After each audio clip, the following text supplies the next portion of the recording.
राजनाथ जी स्वागतम स्वागतम स्वागतम स्वागतम स्वागतम राजनाथ जी स्वागतम स्वागतम स्वागतम आमे जहां को ए माटी अपेक्षा करिछि समवेत जनता अपेक्षा करिसंती माननीय राजनाथ सिंह महत आम पाखरे पहुंची सारी आमे समस्त तांको अभिनंदन समस्त करताली देई मां माने टिका हुळोली पकांतो मां माने टिका हुळोली पकांतो आमे समस्त तांको आज स्वागत करिबा।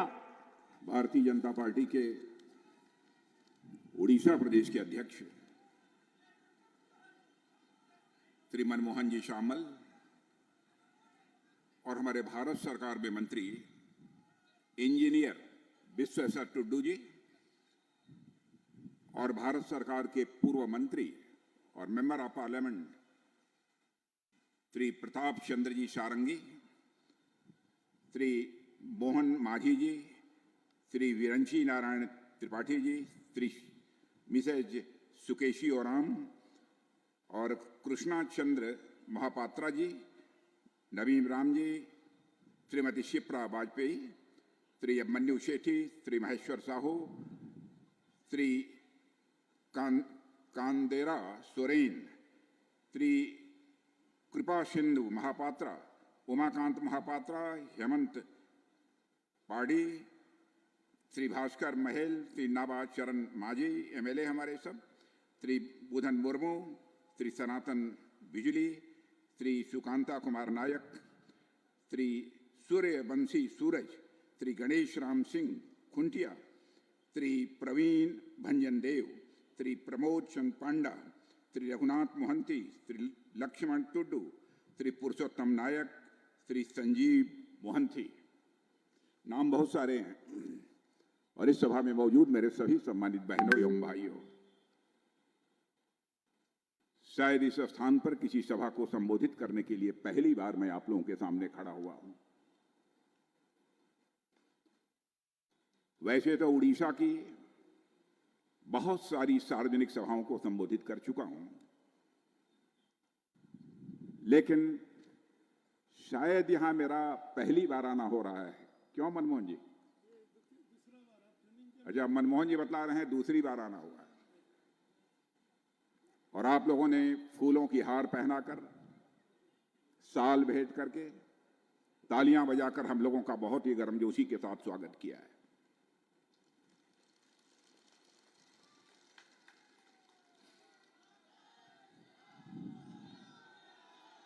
लेकिन आप जानते हैं भारत की परंपरा है और शिष्टाचार का तकाजा है, स्वागत, अभिनंदन और सलाम दुआ कभी एक तरफा नहीं होना चाहिए। इसलिए मैं भी अपनी तरफ से शीश झुकाकर आप सभी बहनों भाइयों का हार्दिक अभिनंदन करता हूं, आप सभी का मैं स्वागत करता हूं। इसके पहले इसी उड़ीसा में आज ही के दिन 2 सभाओं को संबोधित करने के बाद ये तीसरी सभा को संबोधित करने के लिए आप सबके बीच में खड़ा हुआ हूं।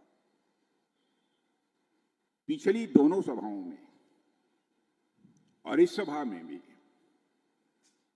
जिस प्रकार का कार्यकर्ताओं में और जनता में उमंग और उत्साह मैं देख रहा हूं, बहनों भाइयों, मेरा विश्वास पक्का हो गया है अब उड़ीसा नई उड़ान लेने के लिए पूरी तरह से तैयार हो चुका है। यदि मैं नई उड़ान की बात कर रहा हूं तो इसका मतलब यह है कि उड़ीसा की जनता अब डबल इंजन की सरकार उड़ीसा में बनाने के लिए पूरी तरह से तैयार है। मुझे जानकारी है कि यह क्षेत्र हमारे आदिवासी भाइयों का बहुल क्षेत्र है। यहां तक आदिवासी समाज का प्रश्न है और जो मैं उनके इतिहास को जानता हूं, मैं कह सकता हूं कि हमारे आदिवासी भाइयों का, आदिवासी समाज का बहुत ही गौरवशाली इतिहास है।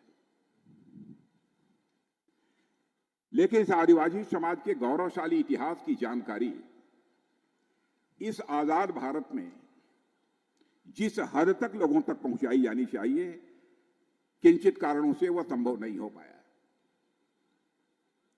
लेकिन मैं कह सकता हूं, चाहे हमारे आदरणीय अटल बिहारी वाजपेयी जी रहे हों, चाहे आज के प्रधानमंत्री मोदी जी रहे हों, आदिवासी समाज के प्रति उनके मन में एक अगाध सम्मान और श्रद्धा का भाव है। आदिवासी हम ही लोग मंत्री रहते हुए भी, जब बहुत पहले मैं मंत्री भारत सरकार में रहा हूं, उत्तर प्रदेश का मुख्यमंत्री भी रहा हूं, दुनिया के दूसरे देशों में हम जाते थे तो मुझे यह बात सालती थी।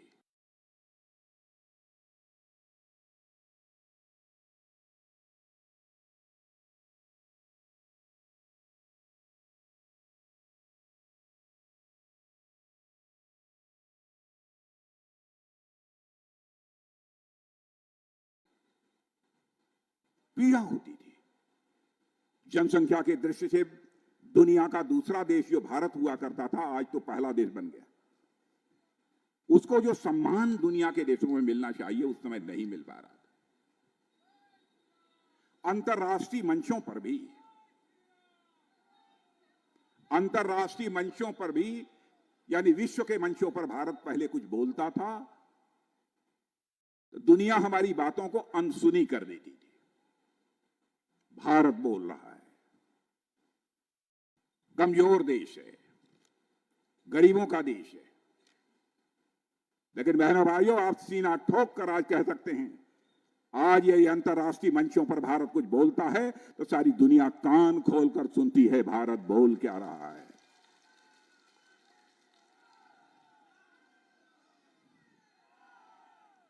नौ वर्षों के अंदर ही हमारे प्रधानमंत्री मोदी जी ने यह करिश्मा करके दिखाया।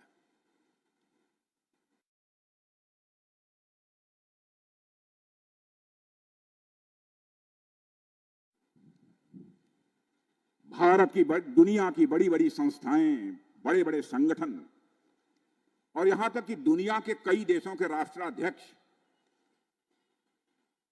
अब ये कहने लगे हैं कि भाई हम लोगों का विश्वास तो पक्का हो गया कि दुनिया में 21वीं शताब्दी दुनिया के किसी देश की है तो उस देश का नाम है भारत।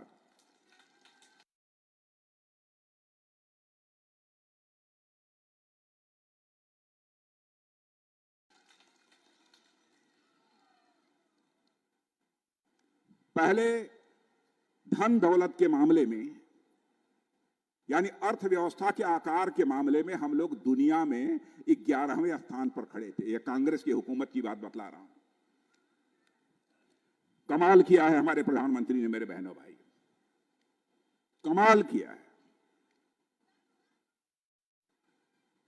आज जो कल भारत दुनिया के देशों में अर्थव्यवस्था के आकार जीडीपी के मामले में 11वें स्थान पर था, आज आपको जानकर खुशी होगी, आपका सीना गौरव के साथ फूलेगा मेरे बहनों भाइयों, कि आज भारत 11वें स्थान से जंप लेकर आज 5वें स्थान पर पहुंच गया। और भारत की अर्थव्यवस्था जितनी तेजी के साथ आगे बढ़ रही है, भिन्न भिन्न क्षेत्रों में भारत जिस तेजी के साथ विकास कर रहा है, बड़े बड़े अर्थशास्त्री हम मानने लगे हैं कि भारत को दुनिया की टॉप 3, दुनिया के ऊपर के 3 देशों में आने से 3 वर्षों के अंदर ही यानी 27 के पहले